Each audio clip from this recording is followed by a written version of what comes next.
On the night of March 8, 2014, a Boeing 777 designated Malaysia Airlines Flight 370 took off from Kuala Lumpur, bound for Beijing. On board were 227 passengers and 12 crew members, beginning a routine overnight journey. The aircraft ascended into the dark sky, a familiar sight for air traffic controllers. 40 minutes into the flight, as it passed over the South China Sea, came the last verbal communication from the cockpit. "Good night, Malaysian 370. Everything seemed perfectly normal." But minutes later, at 1:21 a.m., the plane's transponder, which communicates its position to radar, was switched off. MH370 vanished from civilian radar screens.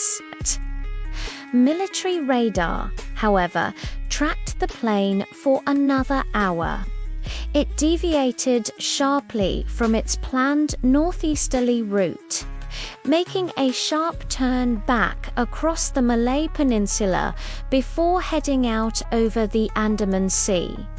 Then it disappeared entirely in the hours and days that followed.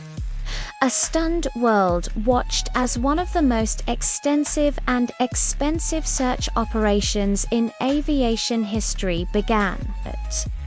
Initially, efforts were concentrated in the South China Sea, where the plane was last seen on civilian radar.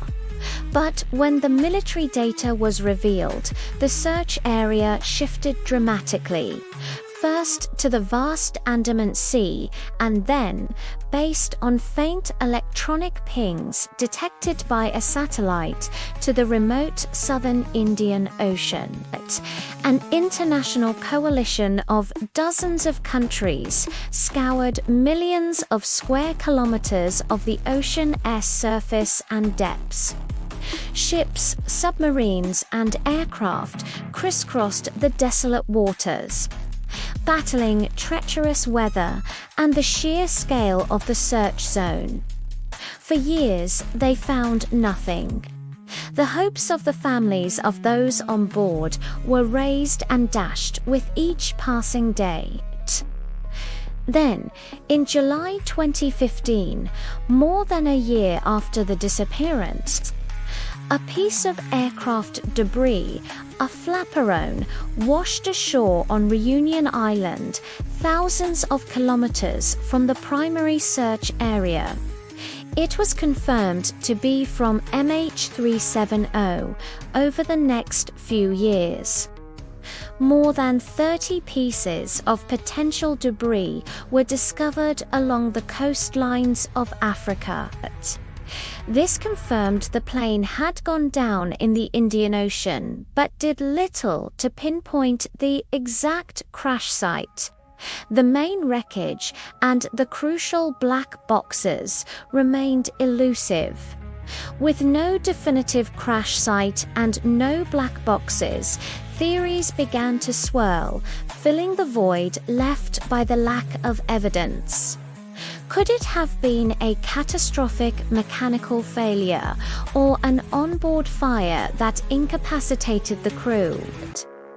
This theory struggles to explain the deliberate shutdown of communications and the plane's sharp, controlled turns.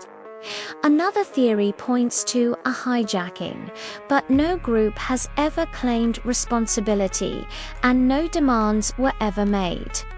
This leads to the most unsettling possibility: pilot involvement. Did one of the pilots deliberately crash the plane? Analysis of a flight simulator found at the captain's home showed a similar flight path plotted into the southern Indian Ocean, but investigators could not draw a conclusive link. The motive, if there was one, remains a complete mystery.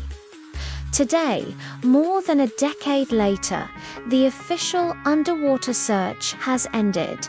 Malaysia Airlines Flight 370 is not just missing. It has vanished from the modern world, a world we believe is mapped, tracked, and always connected. The 239 people on board are presumed lost, but for their families, there is no closure, only questions. How could a modern jumbo jet simply disappear? The wreckage on the ocean floor holds the final answers.